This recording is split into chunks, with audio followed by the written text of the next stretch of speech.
Science Stars Japan. Dogwood Secrets. Who's sniffing around the flowers? Planning and photography. Mamoru Isemura. Cooperation. Sumio Hayakawa. Editing. Hirokazu Kobayashi. When you hear the name Dogwood, you might imagine it has something to do with dogs. But surprisingly, the name may actually come from the word dagwood, meaning dagger wood, because its branches were once used to make skewers and tool handles. On the other hand, there's a beautiful legend in Christianity that the dogwood tree was once tall and strong enough to make the cross on which Jesus was crucified. Since then, the tree was said to have been cursed to remain small, and its 4-petal flowers, shaped like a cross, bear reddish marks to remind people of the nails. How do insects find and gather food? Flowers provide markers to indicate the location of food, and these markers are called nectar guides. One example is the unique color pattern on pansies, which resembles a human face and serves as a guideline to show insects where nectar is located. Reference 1. The spots on the petals of azaleas and lilies also serve this purpose, but insects can see UV, ultraviolet light, that humans can only see through a UV camera, allowing them to locate the nectar. As seen in the previous video, SciStars-J number 14, even pansies that appear to have no prominent color patterns have areas on their petals that absorb UV light and appear black when viewed through a UV camera, acting as nectar guides to attract insects. Have you ever heard that what looks like the flowers of dogwood are not actually flowers? Since dogwood cannot answer, let's look it up. Reference 2 provides detailed information about the growth of the flowering dogwood. In May, it catches the eye with its white or pale pink flowers, but what appears to be the flower is actually a structure called an involucre, composed of 4 involucral bracts. The green mass in the center is the actual cluster of flowers. While the flowers are still buds, these 4 leaf-like structures wrap around them to protect them from the cold. As spring arrives, the 4 structures gradually open, and in white dogwood, they eventually resemble white petals. Each tip of the whitened involucral bracts has a reddish-colored indentation.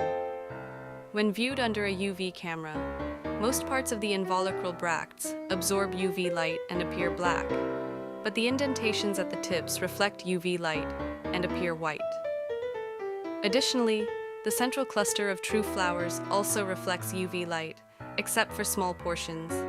When exposed to black light, the indentations and the actual flower cluster emit a bluish fluorescence.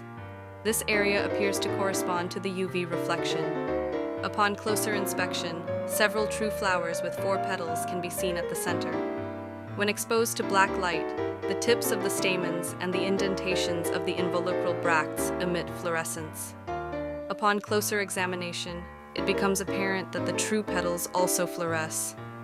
In this way, the UV absorption and reflection patterns of the involucral bracts and true flowers are thought to act as nectar guides to attract insects. The involucral bracts, which appear to be petals to humans, are actually leaves, but in dogwood, they function like true petals. The white parts, 1, and the indentation, 2, of the involucral bracts were extracted separately with acetone, and paper chromatography was performed. When exposed to black light, the indentation, 2, showed a red band similar to that of tea leaves, 3, which is caused by chlorophyll, but no such a band was observed in the white parts, 1.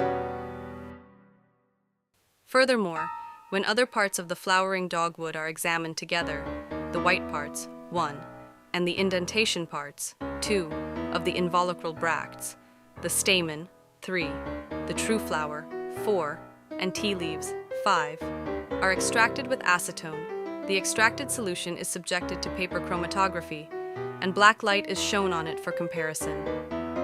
As seen in the video, SciStars-J number 13, chlorophyll glows red under black light. However, since the developing solvent is different this time, the migration positions are different. While there is no chlorophyll in the white parts of the involucral bracts, 1, it is present in their indentation parts, 2. Chlorophyll is also present in the stamens and flowers. This indicates that another component, besides chlorophyll, absorbs UV light. However, it is not clear what this component is. After drying the filter paper, I developed it with a different solvent and viewed it with a UV camera. A band that absorbs UV light and appears black can be seen in 1, 2, 4. Since such a component is present in the white parts of the involucral bracts, 1, it can be said that this is the reason why most of the involucral bracts appear black under a UV camera. In this way, the involucral bracts retain chlorophyll remnants from the leaves only in the indennations, and together with the white parts, they create a unique UV absorption and reflection pattern, suggesting that they serve a role as a nectar guide, distinct from that of a simple leaf. When illuminated by moonlight, the dogwood may attract night butterflies to the involucral bracts, which glow, although this is invisible to the human eye. I wonder what kind of flower-loving creatures are drawn to it. I'd like to ask the dogwood itself.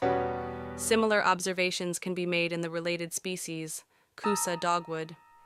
In Kusa dogwood, the involucral bracts remain green for a considerable period, so they may be mistaken for leaves at that time.